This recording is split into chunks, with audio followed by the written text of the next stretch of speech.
Hello, everyone. Can everyone hear me? How is everyone doing? Hi, Winterberg, Ada, Marcos, Lorena, Right Place, Wrong Person, CR, Nick.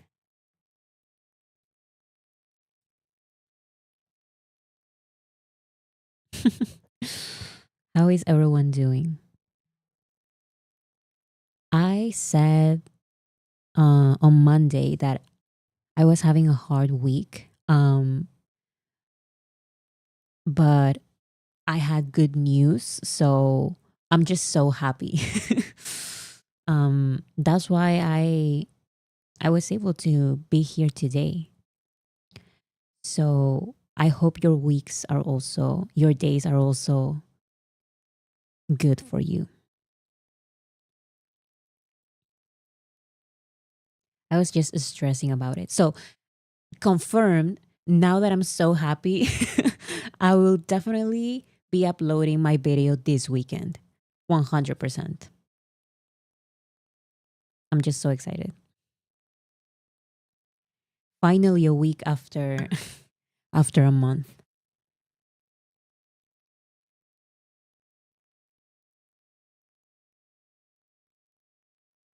What's the good news? Just work stuff. Let's just say that, just work stuff. Um I was preparing for something for so long and I was stressing about it, but now all went good. It all went good. How is everyone doing?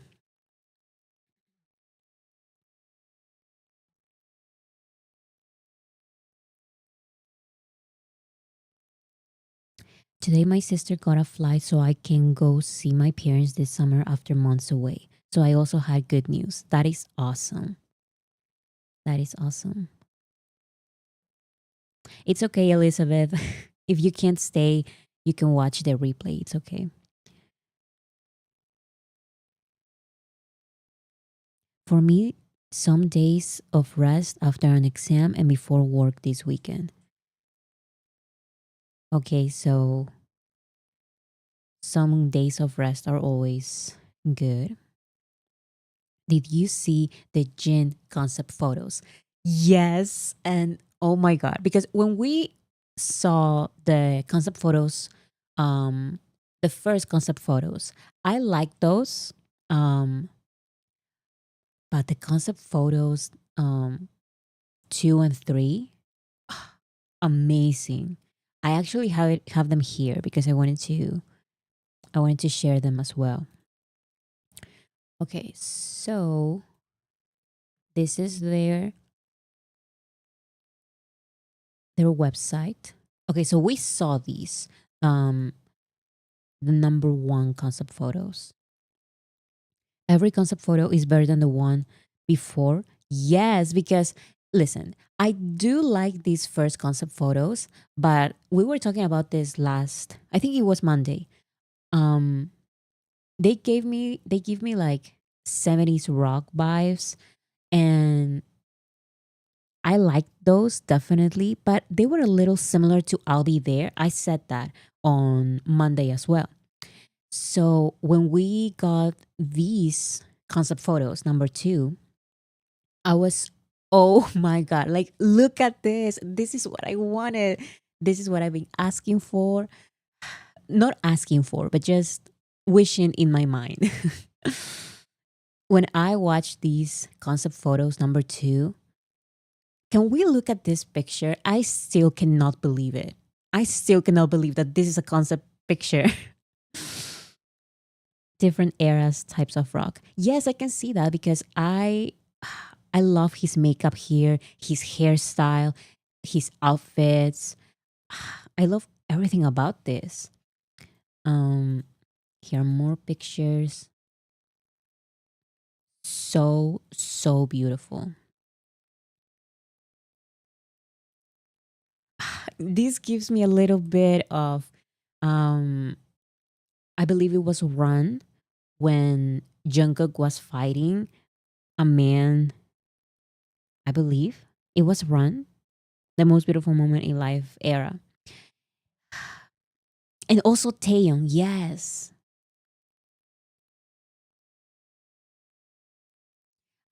I love these so much. And I love the jacket. And I also see that he has a little bit of like color in his hair. I love it. I love it so, so much. I love when they have black hair, but just a tiny bit, like some strands um of color in their hairs. Beautiful. It's like it's over for me. Like this is amazing. These sets of concept photos are my favorite. Yes. Yes, definitely because I love this so so much. The first ones I liked, but they were already giving me I'll be there and we already got that um aesthetic. And I love it, but I was like, more of the same. But we just had to wait a little because this I cannot watch a music video of Jen in this look.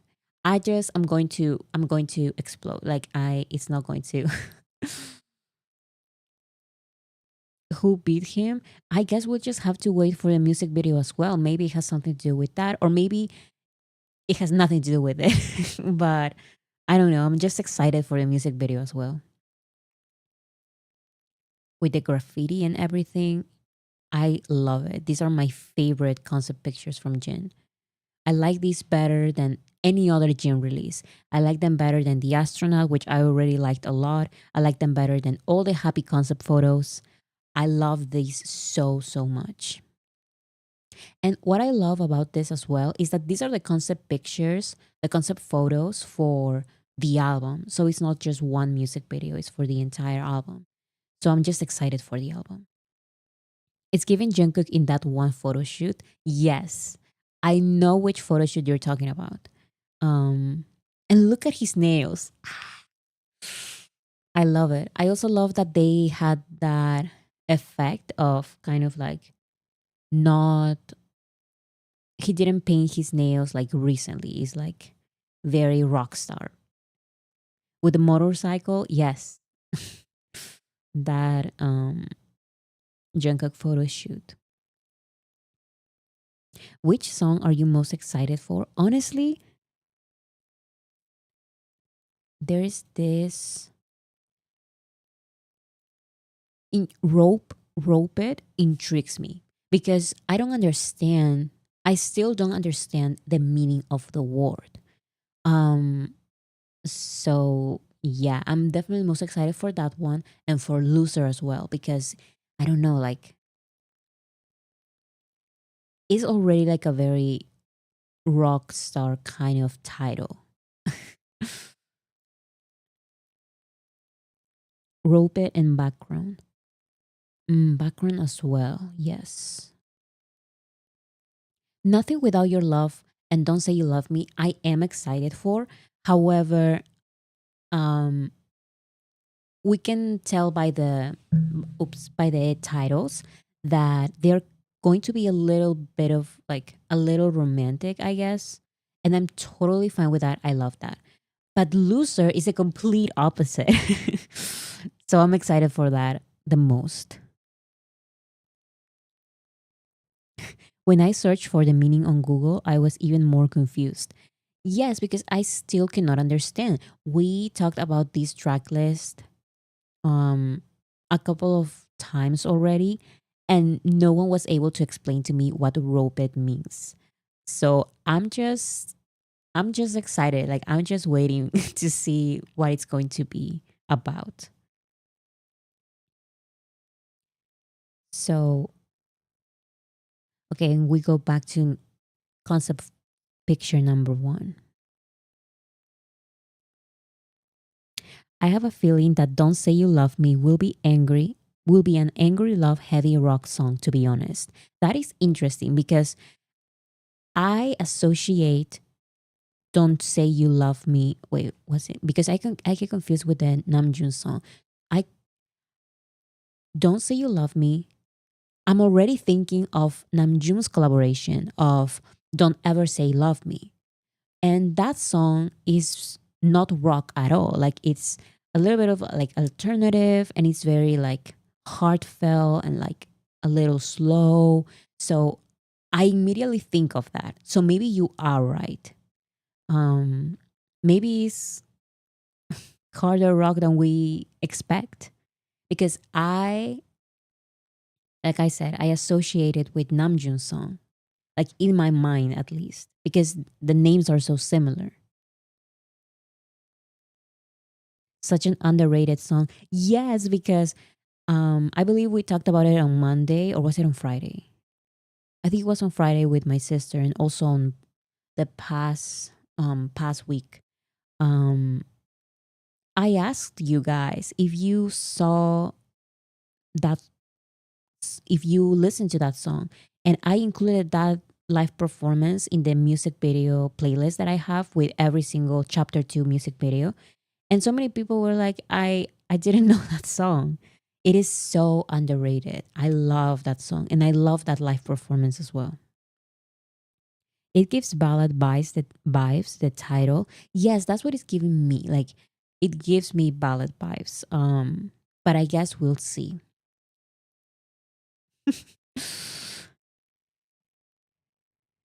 My guts are telling me we're gonna get Jin cursing on this album, please.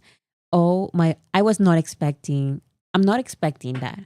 Um I'm not expecting that, but I definitely, I'm just so excited. I'm so excited to see um what he's going to sing about.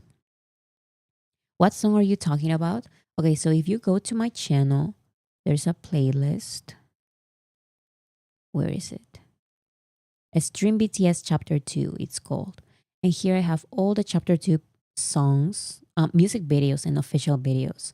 And here there is a song by Namjoon and Cold, I believe. Where is it? I always miss it. Here it is. This song, Don't Ever Say Love Me. This is a song by Cold featuring Namjoon, and so many armies didn't know about this song.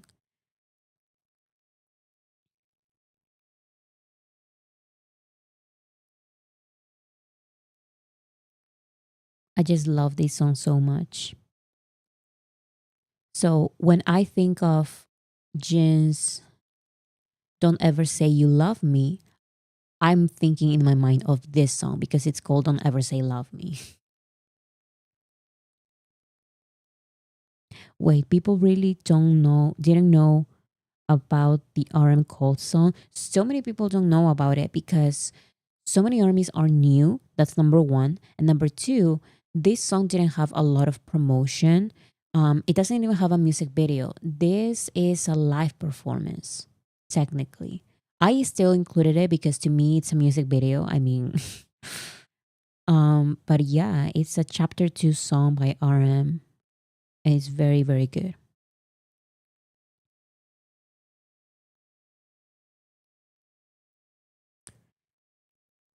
Okay, so now let's look at Echo Concept Photos number 3, version 3. Okay, so already Jen with the mic, just, I cannot do this, guys. I cannot do it. Very, very dark, but good lighting. So I love it.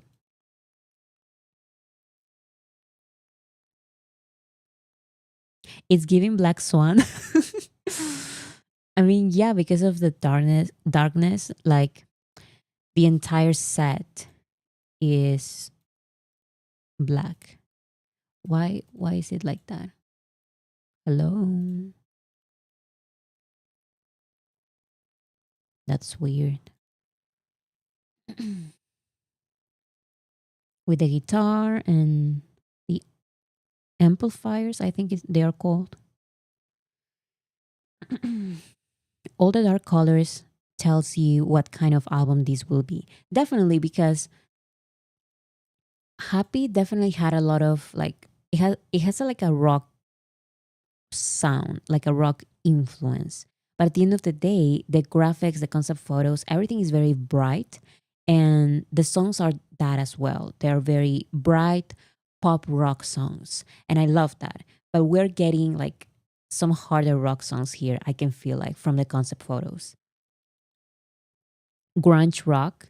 It kind of gives me that vibe with the jacket and like, come on.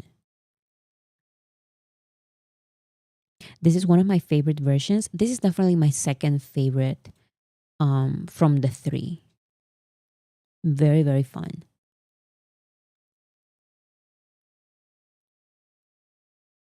Okay, a little bit of color.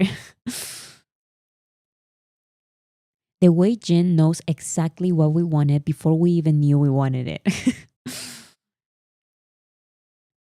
That is so true. Because I kind of always wanted some rock songs from BTS. But Jin is definitely like the perfect one to release these songs. His voice fits rock songs so much. Which one is your favorite, guys? So we have number one, which is a little bit more retro, like 70s rock. We have two, which is definitely like more grunge. Um, I love it. I love it so much. And then number three, which is like In the Darkness. Two, three. Okay, a lot of two and threes. I am going to say I have to go with two because when I saw these pictures, I lost it. I told my sister, and my sister was like, yes. Like, I didn't even finish the sentence. I said to my sister, did you watch Jins? And she said, yes. I know what you're talking about. I saw the pictures. This is crazy. I love the nails. Yes, me too. And come on, this is giving me the most beautiful moment in life, like the darkest parts, like those scenes. You know what I'm talking about.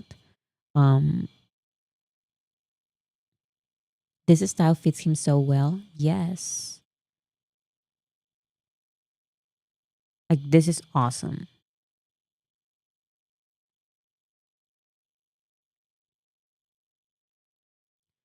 Like this picture is crazy to me. This is so good.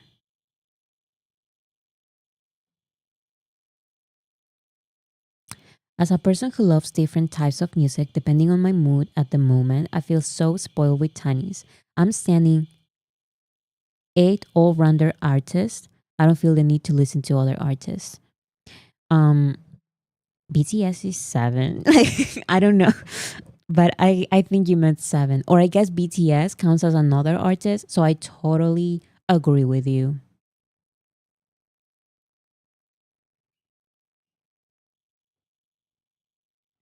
Being indecisive sucks right now. I have to get it all. You mean the different versions? Because I totally understand that. Okay, Celine meant the group plus the seven individual artists. Um, I totally get that. And actually, I guess Yoongi has music under two names, or I guess under three names. So Yoongi is in BTS, of course. Yoongi has music under August D, and he also has music under Suga. Like those are two different profiles. And so those are technically two different artists. I don't know. I remember that. I don't know if you guys remember, but every couple of years, there is always like a rumor that Yoongi is mixing his discographies, like his two profiles from Suga and from August D. Um, armies always say when there's like a mistake on Apple Music or on Spotify, they say, look, it seems like um, they are mixing, they are combining Suga and August D's discographies into one profile, artist profile. Um, and that rumor comes up every couple of years, but it never happens.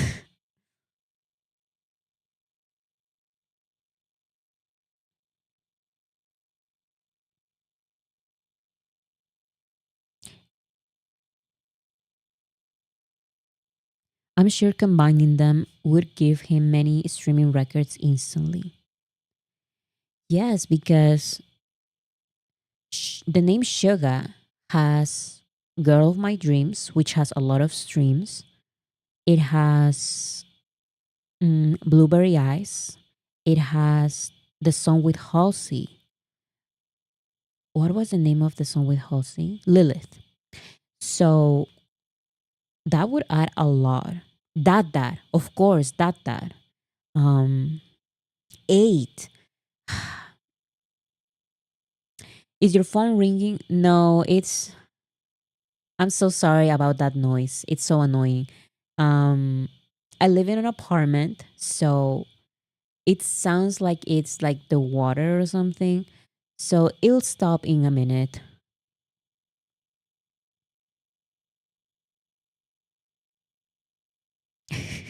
Thank you for leaving the picture up, Bora. It's distracting. Wait, what are we talking about? It's just my favorite picture ever. Like, Marcos, you and your comments. We can hear it only every time you speak. Yes, because my microphone has a setting that it only recognizes when I talk. Um, so unfortunately, the sound is so loud right now, but it will stop in a couple of minutes. So well, let's just wait because it's also annoying me. Like I can hear myself and I can hear that noise, and it's so annoying. Are you from Argentina? No, I'm not from Argentina.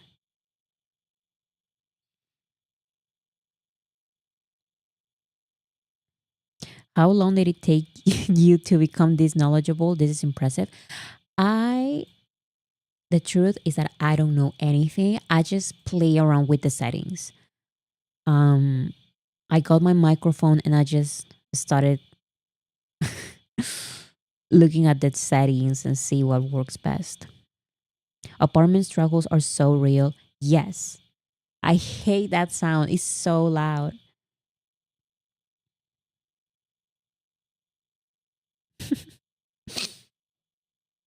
Also, I saw a little bit of discussion about Jin's concept pictures, and I guess they're blaming it on hype, that they are very simple. And this is my answer to all of that.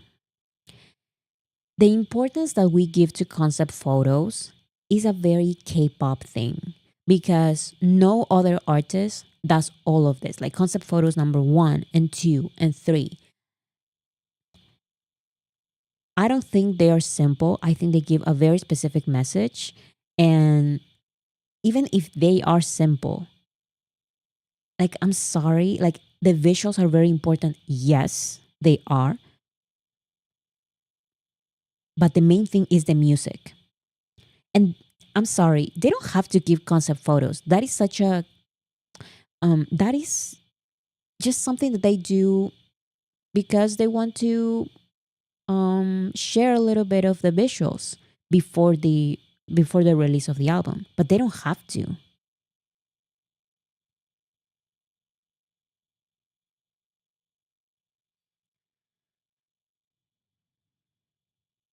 Exactly. It's the same as when we speak more about how handsome they look in the music video than how good the music is. Very K-pop. Yes. Because like I said, K-pop has this big obsession with visuals. And I get it, like I love visuals as well. We're talking about them right now. Um but like I mentioned, like that comes secondary. Like I love visuals, but that is genuinely secondary. And also like the way I've been talking about the concept pictures all of this time is finally the sound is over. Oh my god, finally. I was waiting for it. Anyways, I was saying that the way I talk about the concept pictures, the concept photos is how they can tell me how no what they tell me about the sound of the album. Like I said, we were talking about it. We were talking about, okay, it's maybe 70s rock, it's a little grungier because of the concept pictures number two. Like that is the purpose, at least to me, of the concept photos. It's not to have like this amazing background, because people are saying, oh, like the background is so simple. Like who cares? Like it's not. The visuals are so secondary, and they're supposed to um be,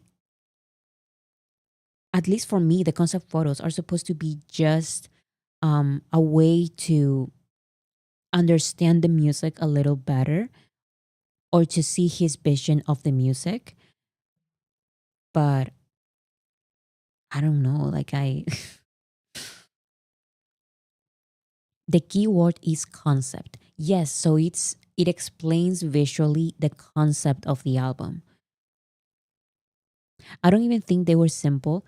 Yes, and I also don't think they're simple. Um the reason why so many people say that, people commenting about that, how simple they are K-pop fans, is because in K-pop the visuals are the most important thing. Like, how is the music video? Is the CGI bad? Is the makeup okay? And if it's not okay, and the outfits are not okay, and the most flattering ever, we're going to attack the company, because how dare they don't be careful about the visuals. And it's like, it's such an important thing. And I understand. I also love talking about the visuals, but they're supposed to be secondary to the music.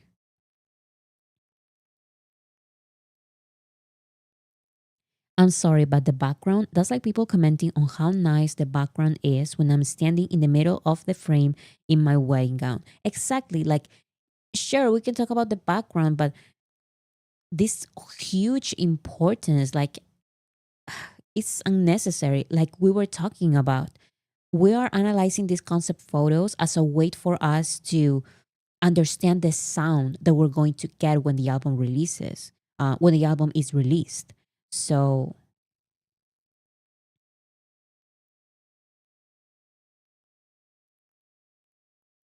I swear, people always complain, no matter how good it is,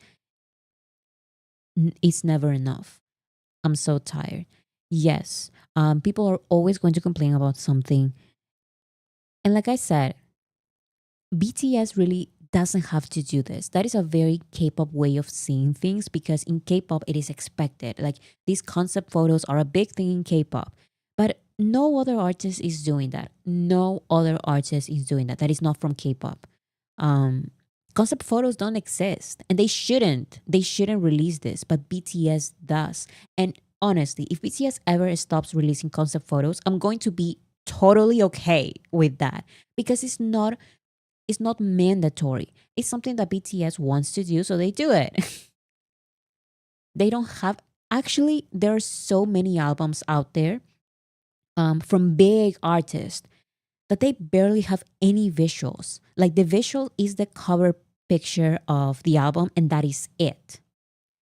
There are no visuals at all aside from that. So these are musical artists. Like, that should be their priority, the music. Just an addition, honestly. Yes. Like I said, if they ever want to release something and not have any visuals, I would be like, fine. Like, they are releasing music like any other musical artist.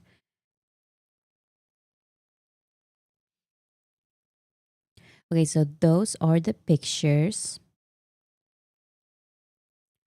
Like I said, my favorite is definitely concept photo 2. That is my favorite. Okay, so let's talk about, so the American Music Awards 2025, the nominations were announced. And for favorite K-pop artist, RM and Jimin are nominated. Concept photos are a resource used in the industry who saw them growing up. I think they do it for costume more than strategy. And let's say they do it for Army. Definitely, because like I said, at this point, they don't have to release any concept photos. They do it for Army. They do it for Army.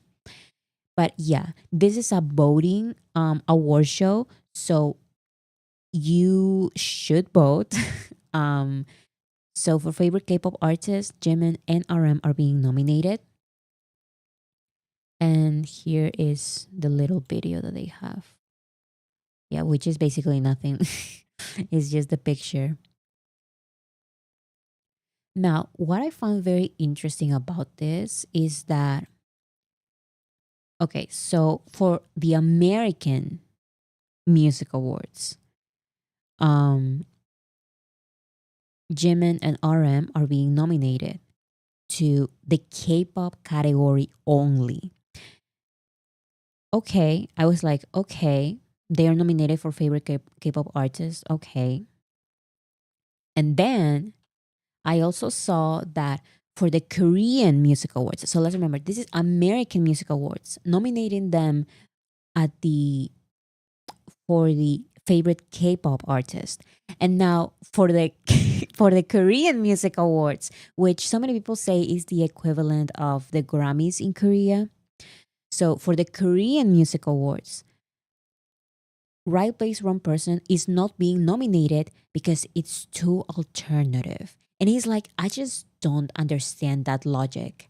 I don't understand the logic of everyone knows that Right Place Wrong Person is probably the most critically acclaimed and nominated album internationally from Korea. It's definitely like the most nominated, is so critically acclaimed, amazing reviews all around the world. And then the Korean Music Awards say, yes, like this album received so many awards and is critically acclaimed, but it's too alternative. So yeah, we're not going to nominate it. And I'm like, what? So this is the it says Korean Music Awards Selection Committee member Jo Hyerim mentions there are often songs that don't get selected because their genre is ambiguous. In the case of RM's album, which aims for the alternative genre, despite being an excellent album, it didn't clearly belong to a specific genre, so there was a lot of deliberation. Sometimes the classification of music genres can actually become an obstacle. I just cannot believe this. Because this KMA committee member, selection committee member, is basically saying, um, this is an excellent album. These are his words. This is an excellent album. However, despite being an excellent album, it didn't belong to a specific genre. So no nomination, I guess. Like that is so dumb. Then change your rules. Like this, you look like a clown. You look like a you look like a clown because this album is so critically acclaimed. Not nominating it just because you don't know where to nominate it is crazy to me. Alternative is a genre. That's also the other thing. Just have a genre that is alternative. Or just nominate it for album of the year, or I don't know. It's crazy. And also, yes, it is alternative. But at the end of the day, in my opinion, it's alternative hip hop. So just nominate it to hip hop. Like, I don't know. It's for me, all of these are just excuses. Excuses. Like, and you do look like a clown because this album is so critically acclaimed. It has received so many nominations around the world for different things, for Lost, for the music video, for the documentary, for the entire album. Like, it's just ridiculous. And I just find it funny that this album is so critically acclaimed around the world. And in Korea, it's too alternative for them. So they don't know how to nominate it. And for American, it's like, no, he's like, it's too K-pop. For the American Music Awards, they nominated RM for the K-pop artist. And it's like, I believe that he could have had other nominations in other categories as well. AMAs disappointed me so much. The AMAs are a mess. Um, I do respect them because I feel like they don't let any artist buy awards, so or they don't gift awards. Um, but these categories that they're creating for K-pop, um, I think they just are a mess, and they prevent BTS from getting nominated at other um categories and compete against their actual competition. Right place, wrong person is not K-pop. That is exactly what I'm saying, and I believe that the reason why Namjoon was nominated is because of Right Place, Wrong Person, because that is his only body of work from last year. They cannot, like, this nomination is definitely not for Indigo. This nomination, and Indigo is not even K-pop. So this nomination is definitely for Right Place, Wrong Person, or even for Never Play. I don't know.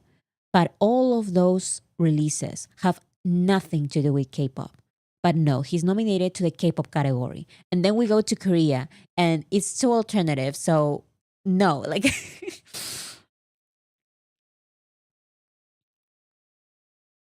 does it require a genre? That's what I'm thinking about. Because I don't know. Like I don't do you guys remember how the KMAs categories, what are the KMA categories? Because I remember just them having like album of the year and song of the year. I don't remember.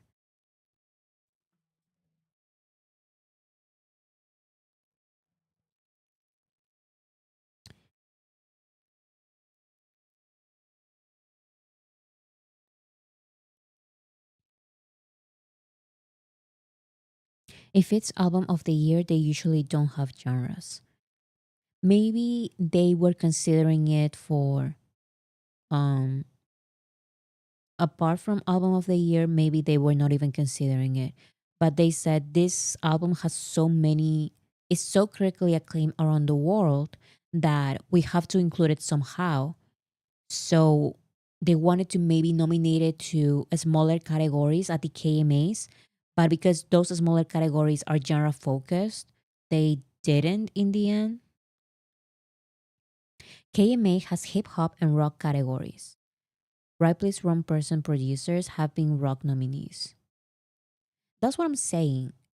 Um, you can't like I definitely consider Right Place Wrong Person alternative. Like it's definitely alternative, but at least is leaning to a genre, which in my opinion is hip hop. It is alternative hip hop, I believe. Um, so all of that is just excuses, I believe. If it's so critically acclaimed, why not include it in album of the year?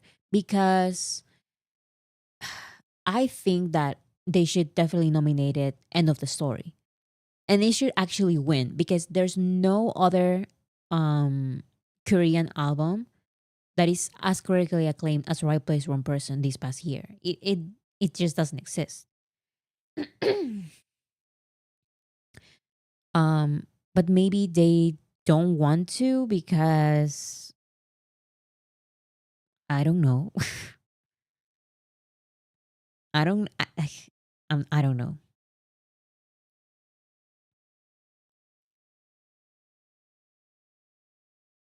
It truly baffles me how little they respect the artists that allow their whole freaking country to be part of the global stage. That is this is the downside of breaking barriers because like I said, I believe I said this during my predictions video for BTS's comeback. Um so many people are afraid of what are they going to release when they come back and if it can get nominated at the Grammys because if they won a nomination for the Grammys, they would have to. So many people think that they would have to release a song in English or an album in English, and other people say that no, they should release like a Korean album or or a song in Korean, but then it wouldn't be nominated to the Grammys, which is one of BTS's biggest goals. However, like I said in my predictions video, I believe BTS breaks barriers, and I believe in that. So I don't believe that they need an English song anymore. They are known for being the first at so many things. Um, it's thanks to them that all of these crazy, like specific K-pop categories exist at the American Music Awards. Um, so yes, if they were any other K-pop group, maybe they had like a higher chance if they released something in English. But at this point, BTS breaks barriers all the time. So I believe that if they release something new in Korean, they can still get nominated, because let's remember that happened with Yet to Come. Yet to Come is a song that is in Korean, and it was nominated for the Grammys. I mean, technically not as a song, as a music video, but again, breaking barriers. Who would have thought that a song that is completely in Korean would be nominated to the Grammys Music Video of the Year? Like, that is crazy. So we're voting for RM or Jimin. I'm voting for both. I don't care. I'm voting equally for both. Um, the important thing is that we vote, because, oops. The important thing is that we vote.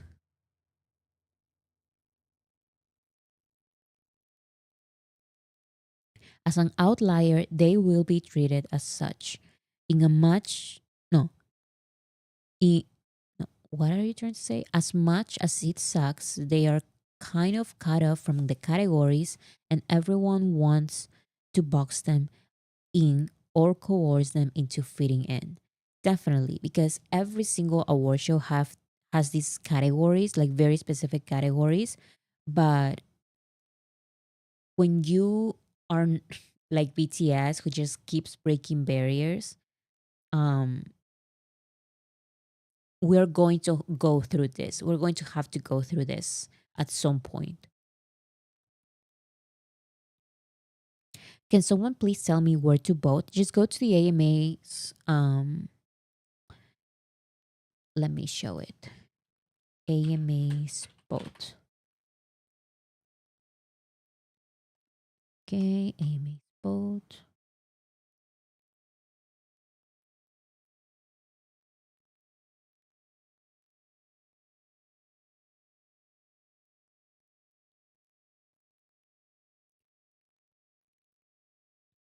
Does AMA gives voting updates? I believe they don't.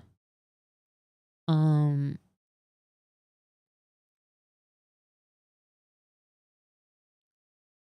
where is where is it? Mm, so many ads here.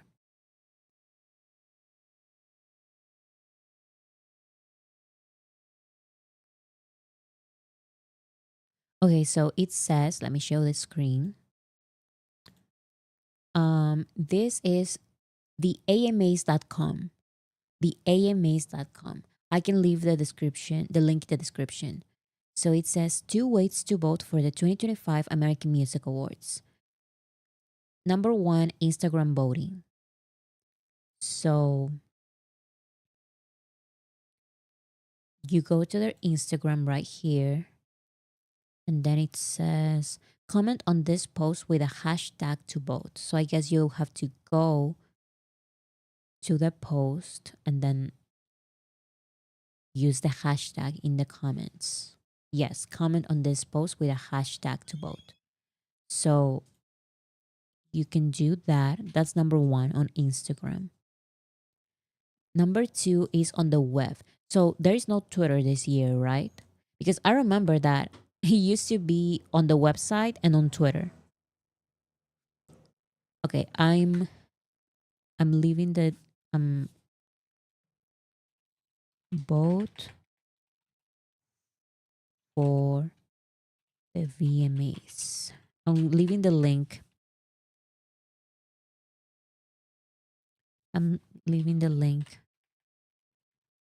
in the description. Link for the VMAs. Okay. So I just changed it. Let me know if you can see it in the comment, not in the comment, in the description box. Okay, so number one is through Instagram, not Twitter anymore. Instagram. Go to um these posts and then comment the hashtag. So let's see. Where is K-pop? Here. So we would have to comment hashtag K-pop Jimin and hashtag K-pop RM. In the comments, you would have to leave hashtag K-pop Jimin, hashtag K-pop RM. That is for Instagram. The other way is through the web voting, and it says click here to vote at voteamas.com. So it says voting is open globally, 25 votes per user, per category, per day, per method. So if you have more email accounts, yes, people are use multiple accounts. Yes. AMAs, not VMAs. Did I say VMAs? AMAs. It's AMAs. So for Instagram, the voting closes May 15. So just do it already from your different Instagram accounts. Just do it already. It's just a comment. And then it says web voting closes in all categories except collaboration of the year and social song of the year. So we don't care about those. That closes on May 15. We don't care. Web voting closes for collaboration of the year and social song of the year Monday 26. We don't care about that. So let's see the web page. Okay, so here it is. This is the website that they link. Artist of the year. Where's K-pop? Where's K-pop? Here. Are you for real? They do this on purpose. The category is the last one.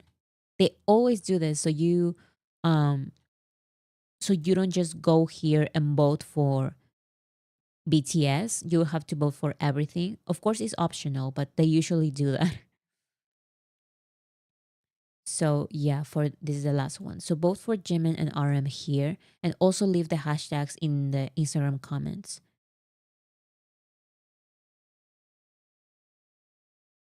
Do you have to be present to win? So this is the other thing. I don't know what the future is going to be at the AMAs. We never know. However, as much as we can um judge the AMAs are usually like very fair when it comes to the votings. If someone won and is not present at the award show, they still give the award to the person who won. Um, Bora, votes will be shown or not? I believe they are not shown, so we cannot track those. I'm not sure if we can track the votes that we have on Instagram, so we can have an idea of how well we're doing. But that's why it's so important to also do the website, because so many people say, okay, we're going to focus on the website, and we don't even realize that we are behind another artist. So you have to vote on both. We can track hashtag votes. Okay, that's perfect. So we can see how well we're doing on Instagram. But again, that is not enough. That doesn't mean if we're number one on Instagram, that doesn't mean that we're safe. We still have to vote at the website, because that's what other fandoms do. They vote at the website like crazy. Um, so we need to focus.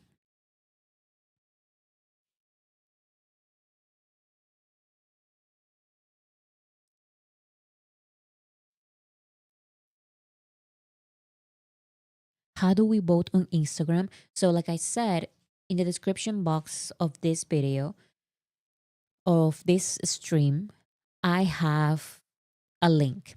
Go to that link and you will be in this page. So you go here and it says Instagram voting. And this is the post.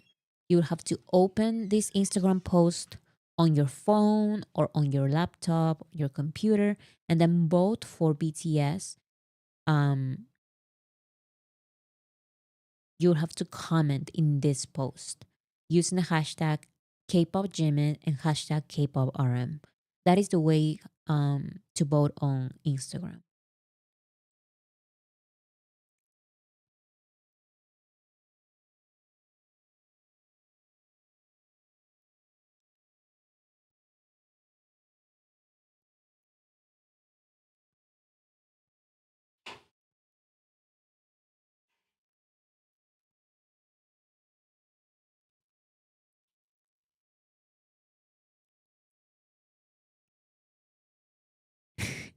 Such dumb as hashtags.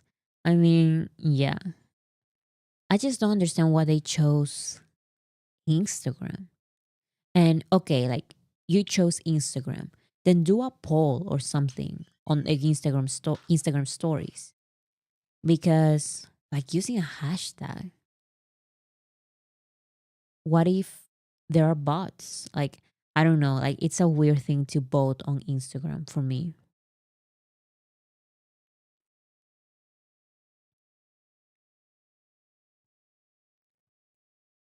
Can we vote for both RM and Jimin? Yes.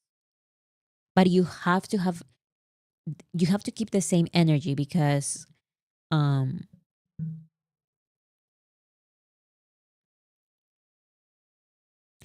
mm, oh my god, like the chat is going crazy.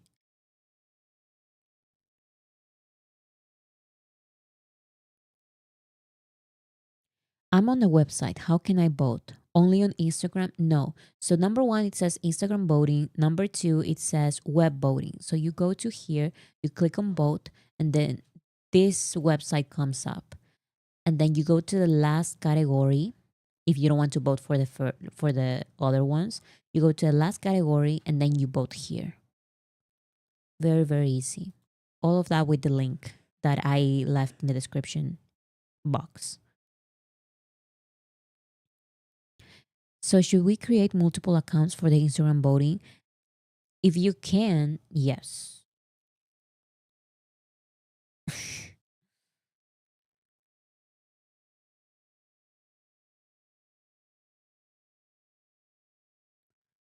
Okay. So, that is for the AMAs. The KMAs, I believe, because they say like it's like the Grammys, we don't we don't get to choose. We don't get to vote. Um, I just find it very interesting that they decided to not nominate uh, or to even mention that RM's album is excellent, but because it doesn't have a specific genre, then they are not nominating it and it's an obstacle. I don't know.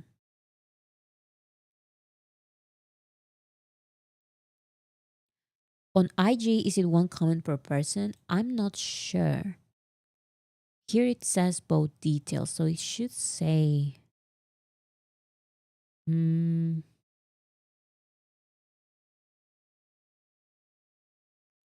I'm not sure. We'll have to see.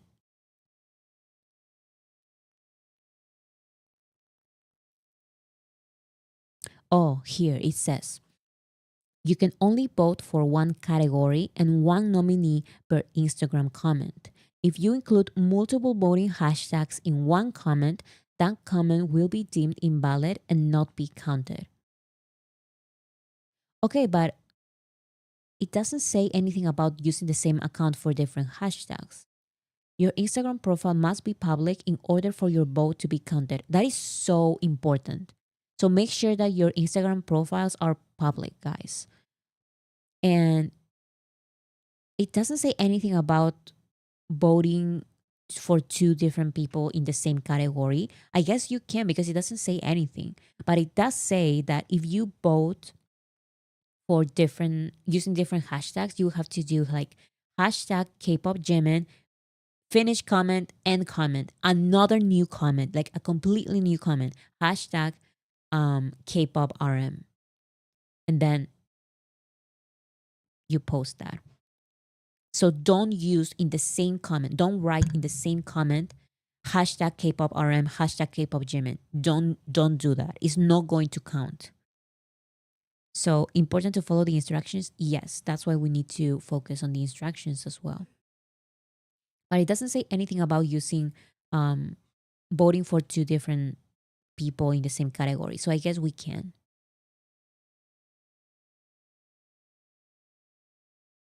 Oh, so we can do two separate comments. Um, you can and you should, or else it's not going to count. You have to, you must both like use the hashtags in different comments.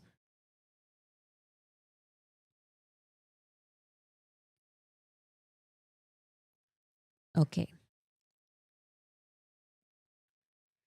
So before I go, I wanted to talk about this live stream, that my past stream, because so many people disagreed, and it's totally fine because I also changed my mind a little. So that is totally fine.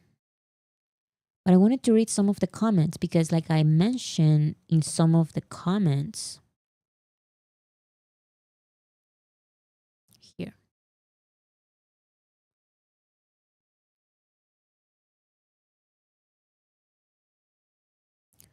Wait, where is it? I thought I pinned a comment. That's weird.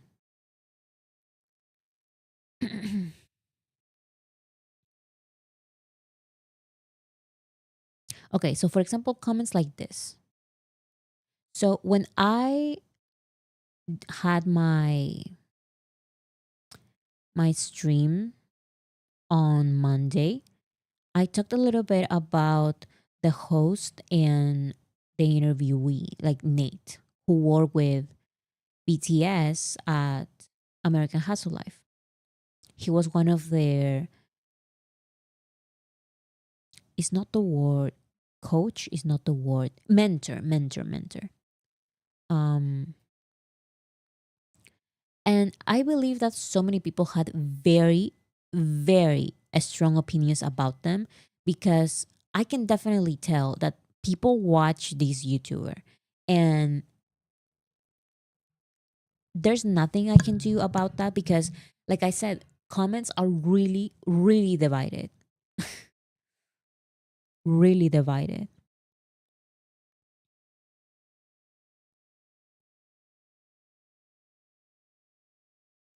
So many people disagreed. People said that um like it's always the same comment. I'm subscribed and I like your channel, but I disagree with this one. And it's like, you don't have to say that you're subscribed. I know you're not a hater. Like, it's okay to just give your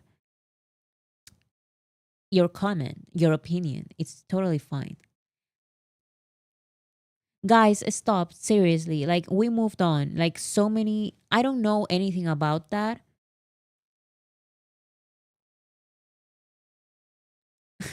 Okay, finally, one comment about what I'm actually talking about. SM, YouTubers have a lot of shooters. Like, I don't want to call them shooters, but they are definitely followers of that YouTube channel. And I totally understand. So many people were like, I don't know why you even had to mention that. Um,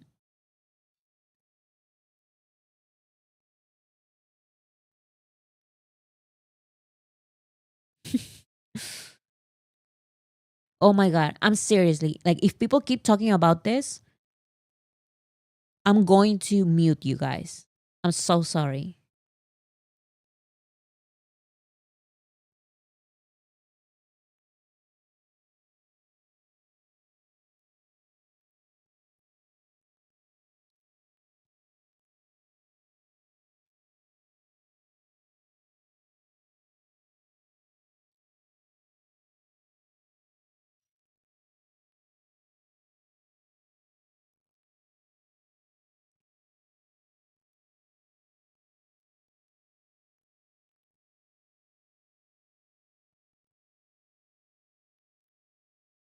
Okay. AJ Lee, this voting topic is important, but I feel sorry for Bora. So that's the thing. I talked about it. We talked about it. And I don't want to engage in any kind of debate about who you're supposed to be voting for. I understand that these discussions are important, but you can talk about it. Like we talked about it and I let you guys talk about it. Now we're moving on. Okay. I'm going to talk again because nobody said anything about what I was talking about.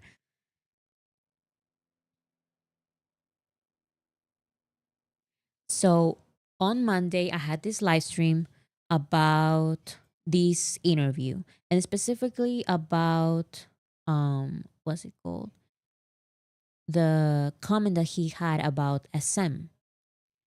And I talked a little about the interviewer and Nate because I already saw this not at the comment section of the video. I didn't see that at all. But I did see a lot of people talking about these two, um, about the interviewer and about Nate on social media. Because so many people said, like, even if you like this interview, don't subscribe to him because he said this and he did that and we don't like him and this and that. And I totally understand that. And if I didn't mention that, I knew that people would be angry. So when I started the stream, um, I didn't even start talking about the topic, but people in the comments were already like, "This is not a good guy. Don't subscribe to him." People were already talking about that. So I think that it was a good decision for me to explain what happened, like why people like them or don't like them. Um, However, some people that I can see that they are definitely like subscribers of this YouTuber didn't like that I did that because they said that just from a 1 hour interview, we cannot understand him, that he is an actual army, and all of these things, like defending him a little bit, which is totally fine because maybe like they watch him so they understand him and his message a little better. Um, so I wanted to read some of the comments. It says, "OMG Bora, my friend was telling me about this." Oh, this one is okay. It has nothing to do with that. But yeah, it's totally fine. And I did see that. And she said, apparently on Reddit, they're censoring anyone who tries to discuss Nate's comment. Yes, in some K-pop Reddit subreddits, people would mention this, what happened, and they would like delete the posts. Here, I wanted to read this one, for example. And again, no hate to anyone. I'm trying to acknowledge these comments because, like I said, some people say that some people act and comment as if I can never change my mind and you have to be defensive when I say certain things. And it's like, you can't change my mind, just be normal, you know? So this comment says, Army should be careful not to act like a traumatized partner of BTS who's ultimately unable to receive love because we're so used to being defensive on BTS's behalf. Chapter 2 is a time where we need to behave according to where BTS is now and who BTS is now. So people were really mad. Like, I don't know if this person specifically, but this is definitely like giving some like defense comment for both of these people because I mentioned that they are not like they people are talking about this and I have to mention it because before I even open before I even open my notes, people were already saying, but by the way, guys, this person said this, so don't even follow him. People were already commenting that. So if I just ignore that, people would still call me an auntie because I don't understand that comment. It basically says Army should be careful not to act like a traumatized partner of BTS who's ultimately unable to receive love. And that is because I don't know if this person is saying this exactly, but so many people are saying this YouTuber is like he loves BTS. And we are like the traumatized partner because we're looking for bad things that he said. That's what I'm trying to like, that's what I get from this comment. And so many other comments. Like that is not the only comment. Um like I like this comment. It says, I believe that it's not his views of the guys are outdated. It's more like what he's remember. It's more like that's the way he remembered them. Because at one point I said that Nate doesn't remember American Hustle Life. He remembers his experiences with BTS um, because he lived them. And also that his ideas about BTS are a little bit outdated. And this comment says that it's kind of like defending that his views are outdated. So I totally understand that. But some other people said, I think outdated is not the right word. And it's like, I don't know, like,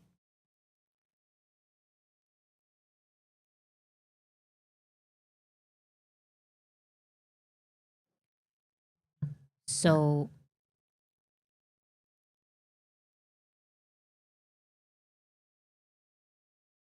see, for example, this one. I saw this interview differently. Nate was responding to questions asked of him and is a friend of Mr. Biggs. He's a reactor I've seen before who does have admiration and respect for BTS, but is still fairly new to the group and has been doing a deep dive into their background. Trust. Army has come from for him from time to time over statements or opinions. I was one of them. He's in the industry and has his own views, non meaning to put BTS down. He and his wife are fans, and I thought Nate's memories were insightful. Mr. Biggs is such a fan that he was honored to know someone who knows BTS. So, like I said, so many people are really defending the host, and some other people are saying that they are never forgiving the host for what he said about Taeyong. So, like I said, if I mention and I didn't even give my opinion. Like you guys still don't know my exact opinion about this YouTuber. Um because I believe that is a little bit irrelevant, but I had to mention armies complaints. I had to mention why so many armies. I would say like genuinely 50% of armies in this comment section are like, I totally disagree with you doing this and that. Like why did you have to comment about that? You cannot understand this YouTuber in just this one interview. You have to know his entire channel. Like he's a good YouTuber. He is like army and he loves BTS. And the other 50% are genuinely like the complete opposite. Like, why would you give him some grace? Because I read some comments about giving them both some grace for having some outdated opinions about BTS or calling them K-pop and giving this importance to this or that. And so people were saying like, why even give them some grace? They don't deserve it. I didn't like what he said and I don't like that. And I don't know, like it's genuinely 50-50%. And so many people dislike this stream because I mentioned, like I said, some army's concerns about this YouTuber.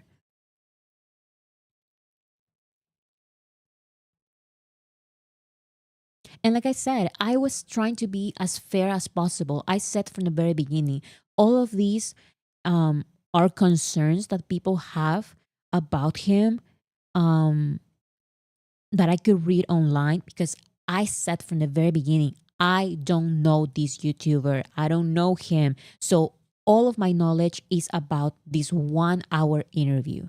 Nothing else. Like I was trying to be fair because if I didn't mention um, why people were upset about him, if I didn't mention any of that, which I have done in the past, people would still call me out because people would be like, why are you ignoring that he said this? You People would tell me that I hate Taeyeon because I didn't mention that he said that about Taeyeon.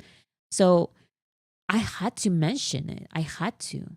And I also had to mention his defense. I talked about his what he said about how he defended himself, and I played the clip of him defending himself about what he said about Taeyeon. Like I showed the clip, like I did all of that.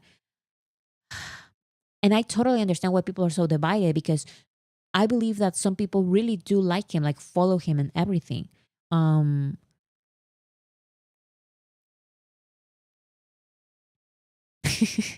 Inhale, exhale, inhale, exhale. I mean, yeah, because that is the other thing. When I was live, I was trying to read every single comment in support and also every single comment, um maybe not forgiving him, like criticizing him a little. So I tried to read as many comments from one side and also the other side, because the truth is that I didn't even give my personal opinion about that YouTuber, because again, like I don't know him, and giving my opinion about something that I don't know would be like mm, irresponsible. So I just tried giving both perceptions, and I got those perceptions from the chat that were live. But then the live stream ends, and I go to the comment section, and so many comments about the same thing. I like your channel. I'm subscribed to your channel, but you were too mean to this YouTuber. You don't understand him. You totally missed the mark. And he's like it's fine. Like I try reading both sides. I try reading comments from the chat from both sides. And like I mentioned, if I didn't talk about that at all, people would call me like all kinds of stuff, because how can you ignore his treatment of Taeyeon? So I had to. I had to. See, this is so interesting. Usually I'm totally on board with Bora, but I got a totally different feeling from Nate from this interview. His exact words were, he likes to work with the underdog. I think this one changed my mind. I was like, okay, I totally understand, which is exactly why he worked with BTS at the time. He was basically saying they have access to so many high class producers that he wants to work with people that don't have the same opportunity. So this was when I was talking about um Nate talking about um an army asked Nate, would you work with BTS when they come back? And he said he would love to. However, he would rather work with the underdogs.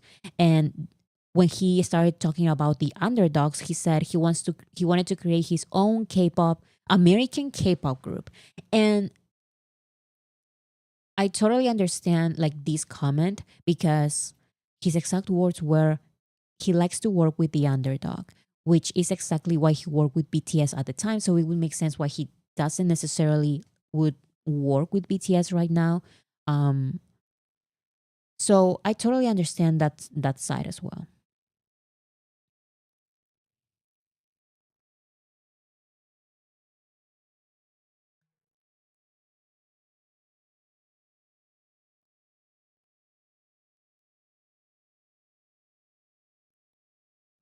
So, so this one, for example, I really don't think Frankie is an anti or has hate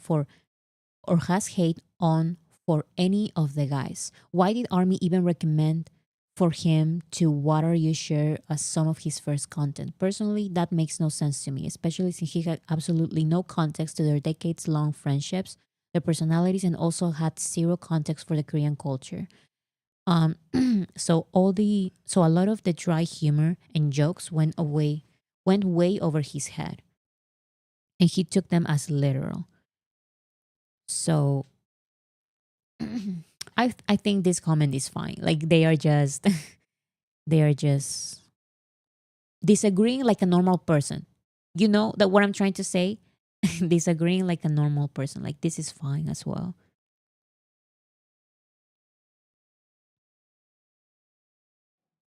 And like I said, so many people are that I even recognize from some of other live streams. Some people disagree, and like I said, it's totally fine. You just have to be like a normal person. When people start talking about like, I don't know, sometimes I feel like people take it too far because it's like, no, you said this and I have this other opinion. So you're completely wrong this time. Like I'm subscribed to you and I'm usually like, I agree with you usually, but you totally missed the mark with this one. And it's like, I didn't even say my actual opinion. I just read other people's comments and I gave my opinion about the actual interview.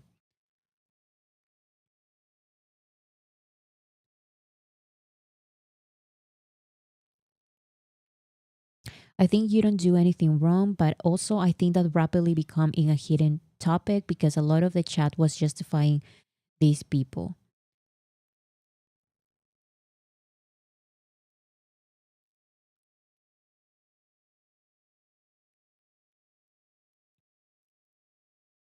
Yeah, because I can definitely tell from the comments that some of these are his subscribers. And like I said, like it's totally fine if you want to try to clarify maybe why you like this YouTuber because you think he's like a great guy and he genuinely loves the guys. And like I said, I don't know why people are so extreme sometimes because I mentioned when he says that BTS changed his life, I said that I believed him. However, I disagree with some of his way of approaching BTS subjects, like talking about Ban Shi-hyuk as the big man, and people say like, "Hi, like why are you so offended by the way he said that? Like it's totally fair." And it's like, okay, then that's you. Then that's you. To me, like I still like stand by what I've said. I didn't like that. I don't like that language, but like I said, that doesn't mean that I hate his channel. Or like people are so crazy sometimes. And like I said, so many people who commented defending him watch the streams regularly. And like I said, you're totally fine. Like a lot of people disagree and they disagree like in a normal way, as normal people act, you know? But other people are just so defensive. And I just don't understand because, like I said, you can change my mind. I don't know this person. I just met him yesterday or the day before because I watched the interview. I don't know this person. If you give some clarification, I would change my mind and I will make like a clarification like I'm doing right now. But no, you go to the defensive and it's like, just be a normal person disagreeing in the comments. You don't have to act this way.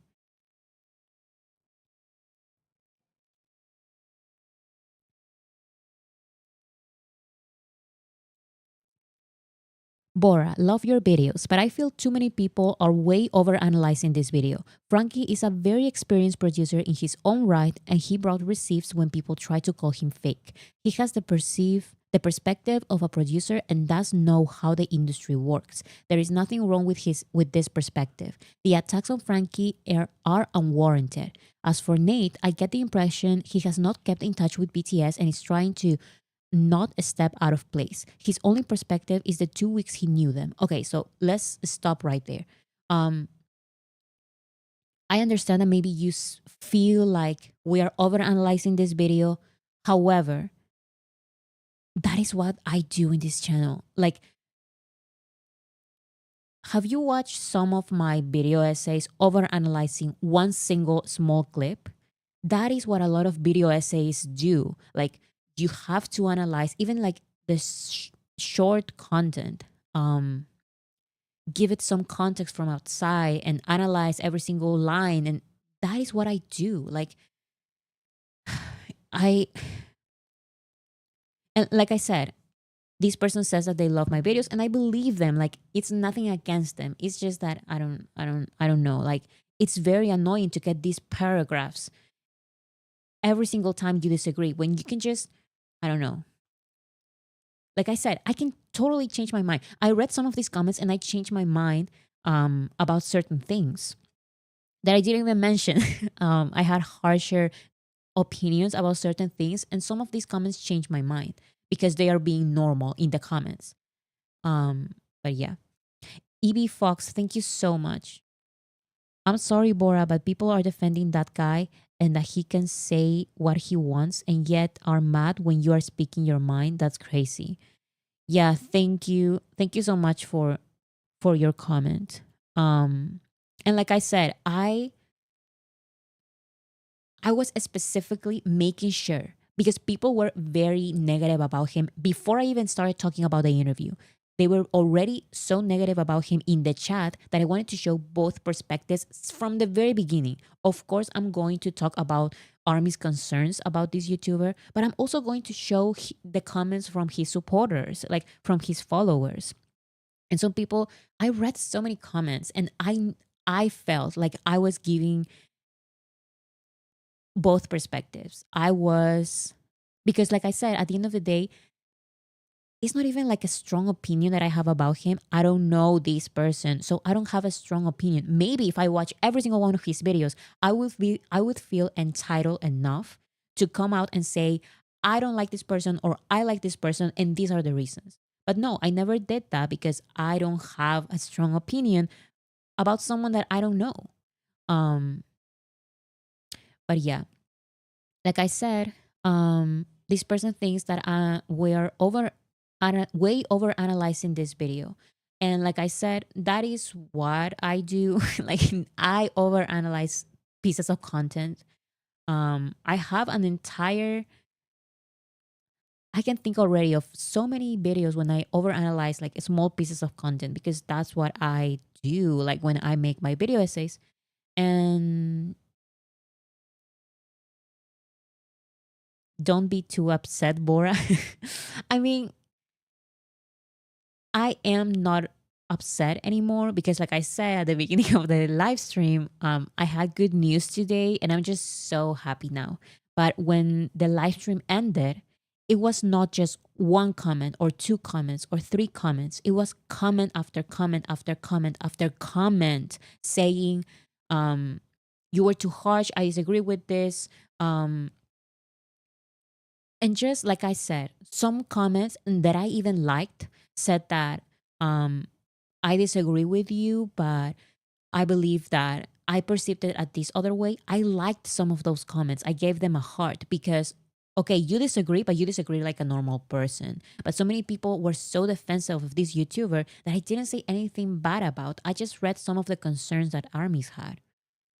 What's the good news? It's just a personal thing from work, so that I've been working so hard on for so long. So I'm just so happy about that. So it has it's a it's a private thing.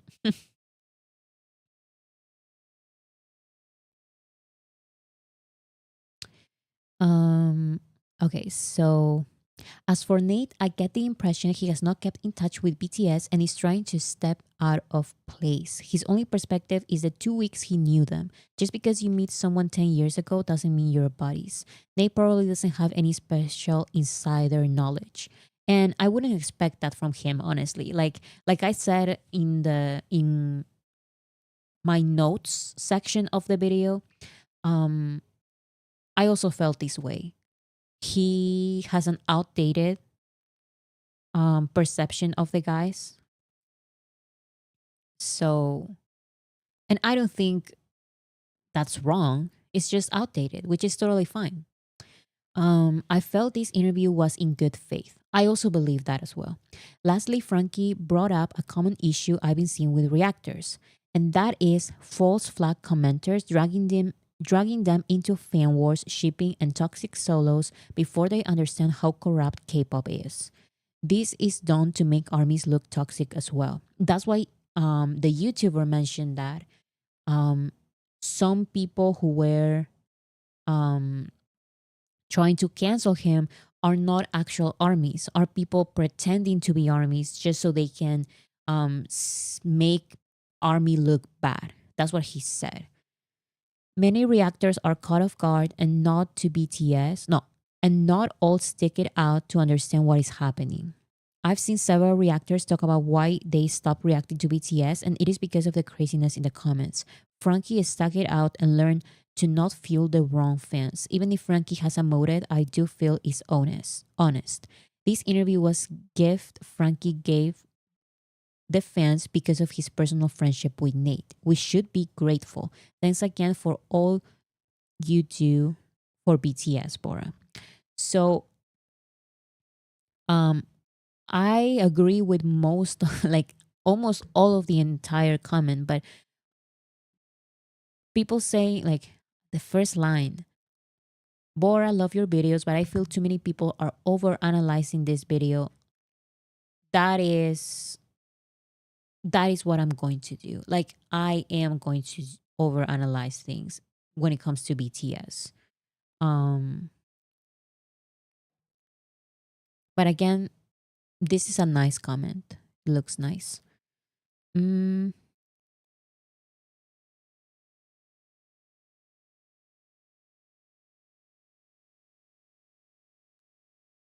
there was another comment. See, just sad to read all the comments. I think all these people meant well. Frankie, Biggs, and Nate. Frankie's wife is Army had convinced him to start watching BTS. He started to love them. So like I said, because it's genuinely I feel like it's 50%, 50%. Um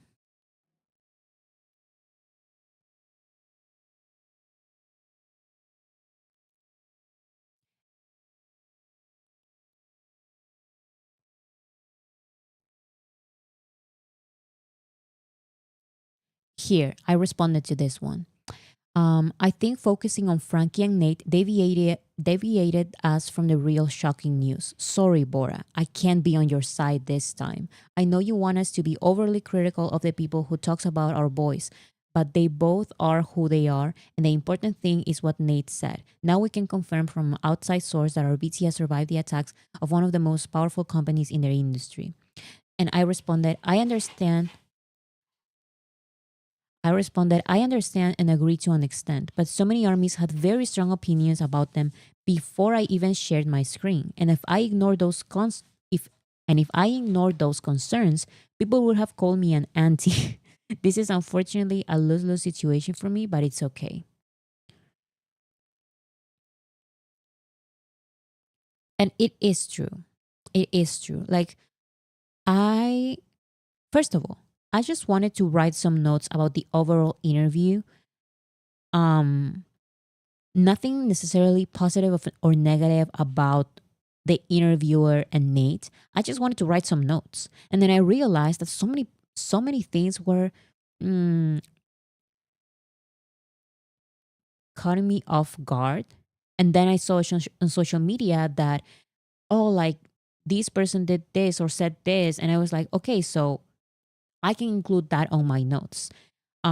And then when before I even started talking about anything, before I even shared my screen, I only had this sign of a stream starting soon. People were already talking about that.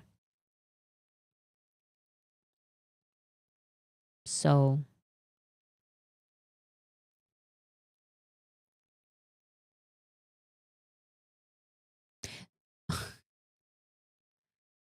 Marcos here.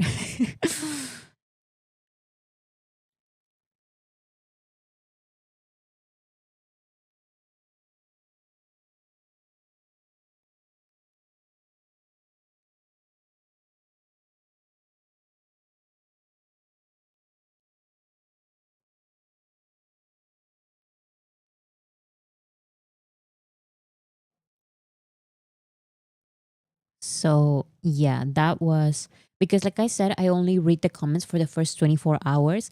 And um as I finished the live stream, the comments were very negative. Like the first, I don't know how many comments are, but there are, but so many, like it was comment after comment.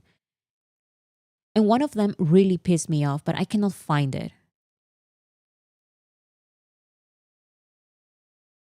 I cannot find it.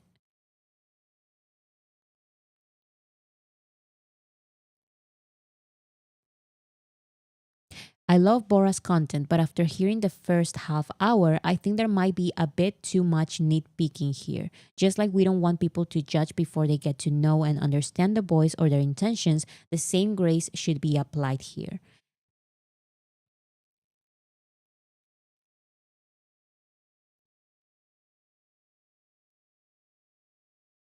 And again, it's totally fine. Like, it's totally fine. It's just that I feel like it's a little condescending as well. Like, I love Bora's content. I love your videos. I agree with you on everything, but you completely missed the mark on this one. I think it was too much nitpicking. And it's like, just say what you're disagreeing about, um, and just give your comment. Like I said, you don't have to have like this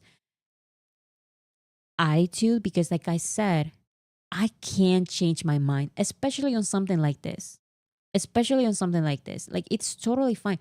I have changed my mind on entire videos. I even made a video about my past video essays. And in some of them, I mentioned I disagree on this now. I don't like this part about that video now.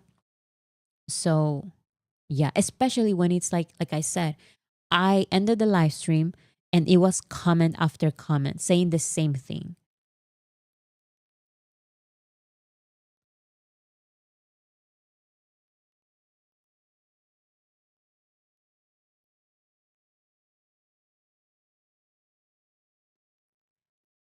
Yeah, I cannot find a comment, but there was a comment that really, really annoyed me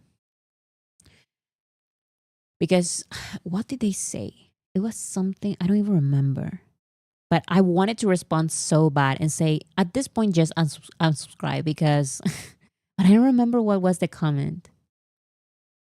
It was something like, I'm subscribed to your channel, but you should stop doing this and this, and you should not talk about this. And I don't even remember what it was about. But yeah, let's move on. Heart. I mean, yeah.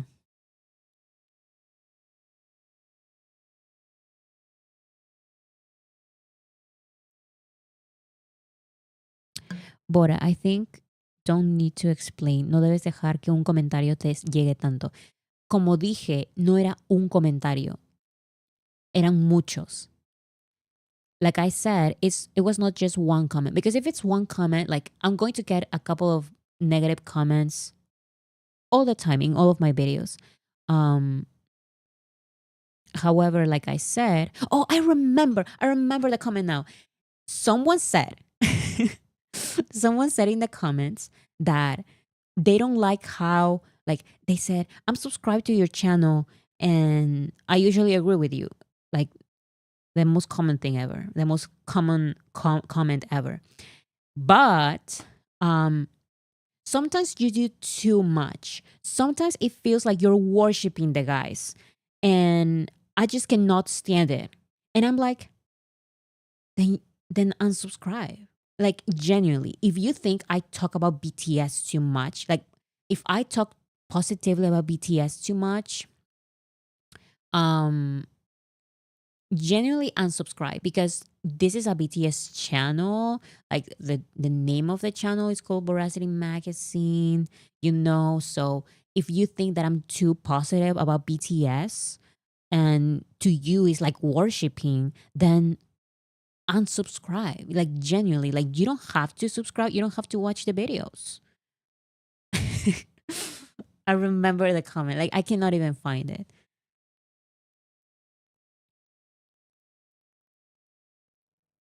The channel is about BTS. What did they expect? I mean, yeah, that was, I believe, one of the first comments. But like I said, it was back to back comments about how unfair I was or whatever. And like I said, I read the comments for the first 24 hours and there were so many negative comments. Now I'm seeing that there are a lot of positive comments.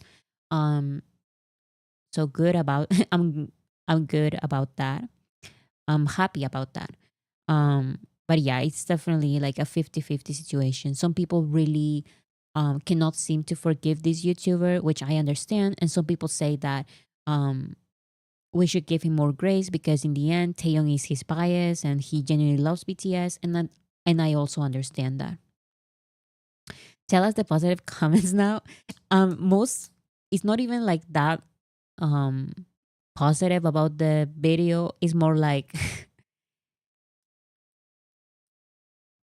there were some comments saying, um, I don't understand why we should give him grace. So it's really like you either like this YouTuber or don't like this YouTuber. But like I said,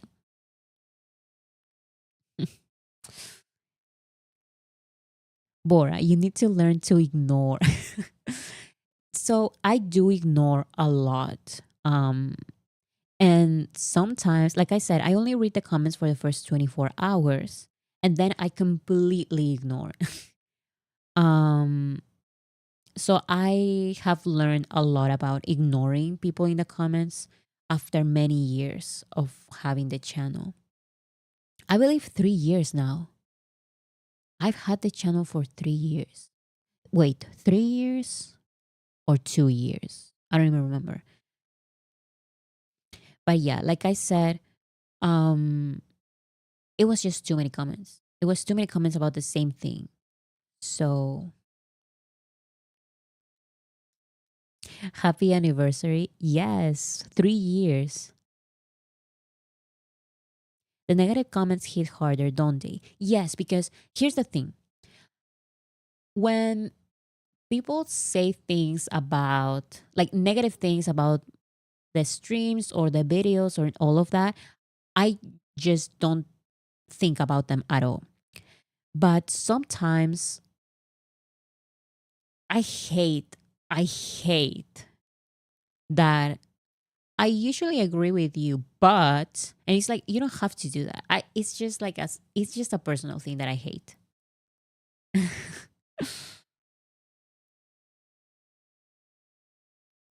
Now the positivity, please. Okay, so the positive comments are mostly about how crazy because guys, when I read this on social media for the first time, when I watched the little clip, it was just crazy. Because what do you mean SM was terrified of BTS since BTS were nobodies? It really is crazy.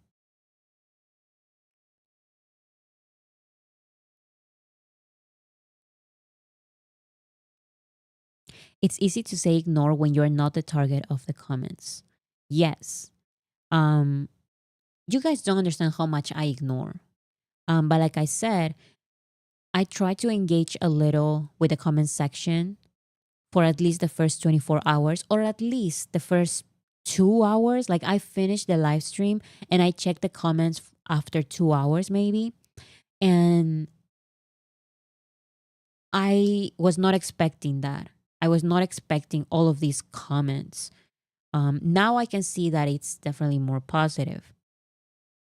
But still, like it was um what's the word? It was annoying.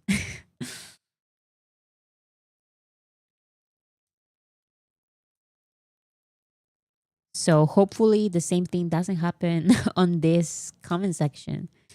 Um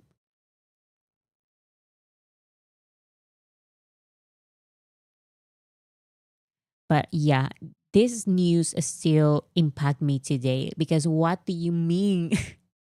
SM was like, no, don't work with BTS. BTS, they are a filler group. Don't work with BTS. It still surprises me today. And I've seen this a little bit on social media, and people have said that if this same thing, if Hype did this same thing, it would be all over the news. It would be a huge scandal because what do you mean Hype is contacting people who are working with this other group and telling them to that they are a filler group? If instead of SM Hype did this, it would be all over. I knew that it would be like on national television because they have reported on things like that, like crazy stuff like that. But no, because it's SM, where are the news articles? Where are the news reports? Where are the hit tweets and the comments with thousands of likes? Like where are they? This is crazy. I still cannot believe that BTS, like people were scared of BTS. And I genuinely believe it's because of their crazy talent. Because, like I said, they were rising, like, they were not the biggest group in K-pop. They were not the biggest boy group. They were basically almost nothing in 2014. So I don't see any K-pop stans talking about this issue. Yes, because one comment mentioned it, that someone was sharing this on Reddit. I think it was a K-pop subreddit. I'm not on Reddit a lot, so um I believe this was a K-pop subreddit, and the moderators deleted deleted the post, and it's like, why can we not talk about this? SM was scared of BTS since 2014. That's the proof that we have, and this happened. Like it is real. It happened. They are still deleting right now. That's crazy because they this would be everywhere. If instead of SM it was Hype or even Big Hit, it would be crazy. It would be everywhere.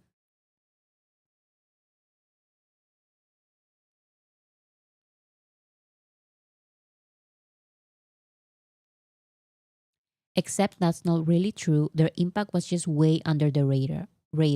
It's estimated that nearly 50% of the 20K crowd at KCON 2014 was all armies. Yes. Um I believe BTS were the headliners in at 2014 KCON. So they were definitely an increasingly famous group. But even they were shocked because I believe in the actual interview, Nate said that BTS were not expecting people to show up at the airport, but they so many people showed up that they had to change the schedule for the show. And this also tells you a lot about how SM and other K-pop labels like the big three, which now is the medium three, because Hype is number one. I have it right here. Where is it? Here. I talk about that right here. Hive is competing now with the big three of the world, not just K-pop. So let's say medium three.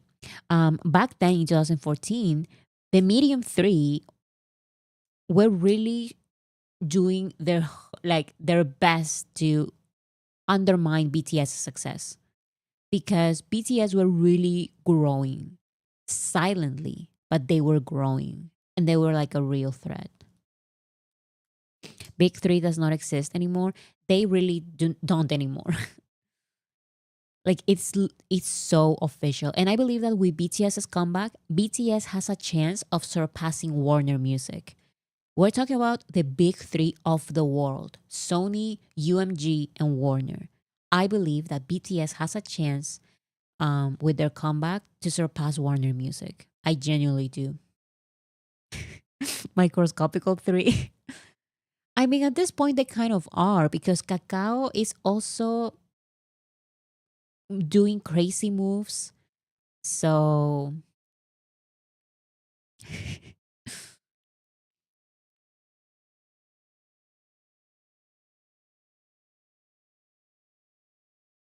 do you think they will merge Hive and Warner? I don't know if Warner is going to want to do that. What do you think about the BTS should headline Coachella stuff if you haven't already talked about it? I haven't talked about it mm, in detail, but I don't think. Listen, Coachella is a nice stage. Um, However, if you're not the main headliner and making like a lot of noise about it, like the most talked about artist in a really big important Coachella night, um, I don't think it's that impactful. Like, yes, Coachella has a lot of impact. It has some impact. Um, but just because you're performing there doesn't mean that you're getting that impact.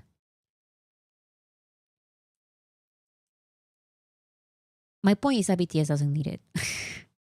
BTS doesn't need it, and I believe that they can do it because they have done so many of these charity performance, and I don't mean charity as an actual charity because, for example, I'm sorry, but the iHeartRadio Music Awards or the iHeartRadio Jingle Bell or whatever, BTS doesn't have to do that. They do it because why not? It fits our schedule, so why not do it? So BTS does that. Also, BTS performances for radio.com, they don't have to do those. Like, it's radio.com. Come on. It's not like the AMAs or something. It's not like the Grammys. It's radio.com. It's okay. Um so maybe BTS can do some charity and perform at Coachella if they want to. But like I said, it's not that BTS needs Coachella for promotions. It's that Coachella needs big artists like BTS. And whenever these big artists agree, um, it's a win for Coachella. It's not necessarily a win for the artist.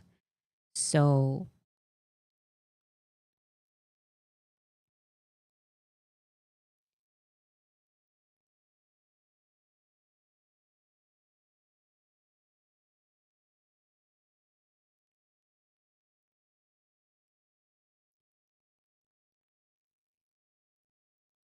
I also don't know if that audience will be all that accepting, but I don't know. I believe they would be because here's the thing with BTS. Oops. Anyways, here's the thing with BTS. BTS will put on a show, number one. And number two, their music is not cringy. I don't like saying the word cringe, but I really don't know which, like, I don't know any other word to describe this. Some artists that are invited to Coachella get this like negative reaction from the Coachella audience because their music is maybe too experimental and their show is not like the best. There's a lot of lip syncing and there's not a lot of star power. It's just like a little cringe to keep saying like the same phrases in their songs, like I'm the best and this, and their performance shows you that they are not the best. So that's number one. Another thing is that if BTS performs at Coachella, we are we are going to be there. Like we're selling out Coachella. Like that's we're selling out J Hope's night. That's going to happen. Or I'm sorry, that happened with J Hope at Lollapalooza. And if BTS performs at Coachella or any member performs at Coachella, we are selling out that night. Like it's going to happen. So yeah, I'm not really scared for the audience perception from Coachella people, like goers, I don't know, attendees.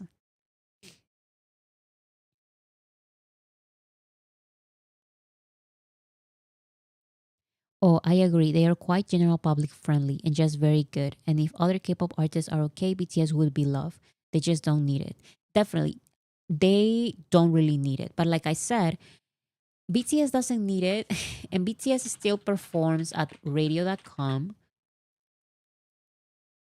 Like they do this because why not, If you ask for it, I guess we're going to perform there. And also, as much as I love the iHeartRadio Jingle Ball BTS performances, they don't have to do this. This is a very small, it's not even a stadium. BTS doesn't have to do all of this, but they do it because, you know what? Why not? BTS does things for Army. Yes. So I believe that there is a possibility that they will perform at Coachella just because, why not? Um, it's nothing about BTS's actual need for a Coachella performance. Like they don't really need it.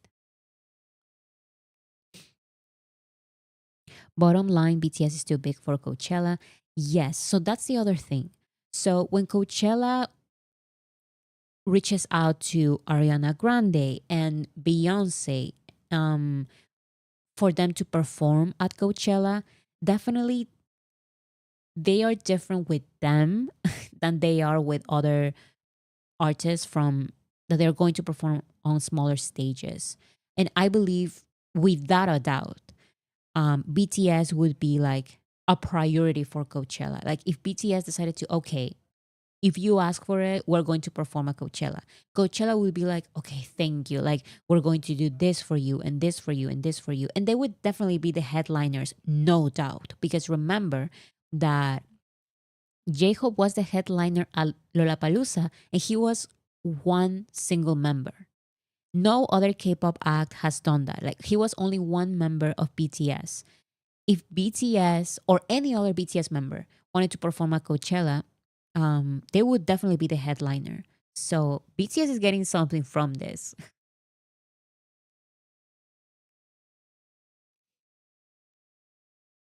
They need to go back to Wembley. That is not a question to me. Like they are going to perform at Wembley again. Definitely. When they had their comeback tour, they're definitely performing at Wembley again.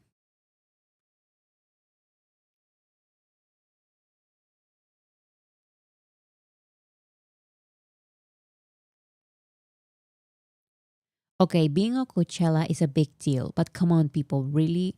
But come on, people really think BTS are not doing Coachella because they can't come or didn't do it earlier. I remember because they had to attend AMAs and stuff. Yeah, it's just that Coachella is like a.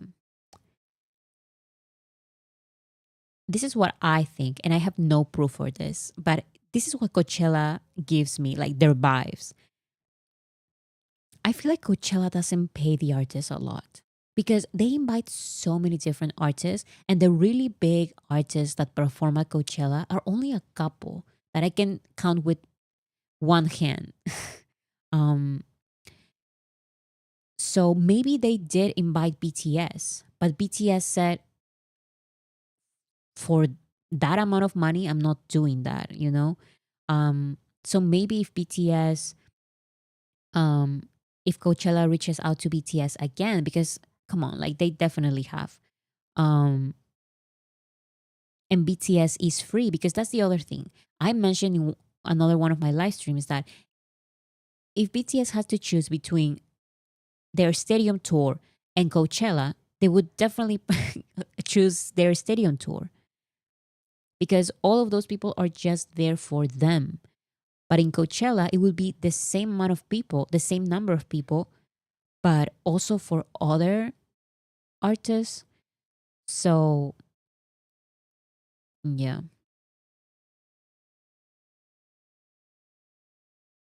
those festivals are for more small artists to get more fans, I think. BTS doesn't need that. 100%. Like I said, it's just that I do see that BTS chooses from time to time to do these small performances. So I believe that there is a possibility. If it's not Coachella, it's Lollapalooza.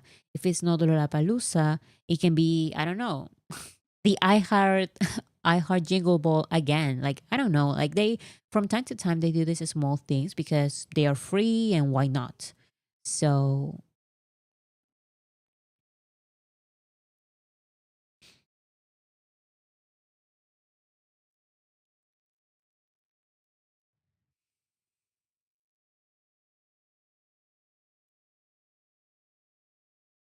Coachella definitely has some big artists. I mean, Lady Gaga was there. Yes, but my point is that it's only her though. Like every single time, every year when Coachella comes around. It's like maybe one big, like super, super big artist, and the rest of them are like medium artists, and then the rest of them are like very small artists that I cannot even recognize. Like, I'm not sure. Okay, so now I have to go. Um, but yeah, remember to vote for Jimin and RM for favorite K-pop artists at the American Music Awards, and check out Jin's Echo concept photos. Oh right, and before I forget, um, I I wrote a community post with this army emergency. Guys, this is like a genuine emergency. So I wrote BTS is the most streamed K-pop act on Spotify in 2025 so far. However, they are not getting as many streams as another act, and BTS will drop to number 2 in some days. I believe it's around 20 days. We're going to be BTS is going to be number 1 for 20 days for wait, for more for 20 days more. For the next 20 days, BTS will be number 1. However, um, after that, it seems like BTS is going to drop to number 2.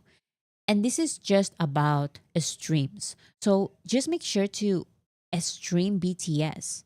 I wrote, so while we focus on the new releases by J Hope and Jin, we need to include BTS as well. And I included here some playlists with BTS and BTS solo songs with important goals. So Mona Lisa is on this playlist many, many times. Sweet Dreams is also here, and other important goals from the solo members, their solo profiles. So I have a 20 minutes playlist, 1.5 hours, 2 hours, 3 hours, 7 hours, and also the This is BTS entire discography. Remember that you can always just stream proof. Just click on proof and let it play, and that is it. So please, this is genuinely such an emergency because we are dropping to number 2 in 20 days approximately. So we have to do this. BTS paved the way. Thank you so much. Bora, your lives are the best way to kickstart my day. You're very loved and I respect your opinions and I worship at the altar of BTS. Now I have to go to work. Okay, thank you so much. Like always, I love your name, BTS Paved the Way. And thank you so much.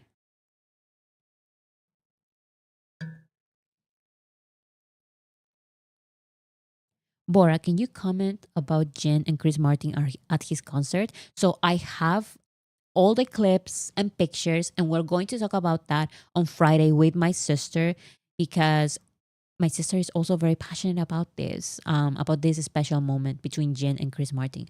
So see you guys on Friday. I'm going to be here with my sister talking about everything that happened in the past week with BTS. So see you guys on Friday. Thank you so much for being here. And yeah.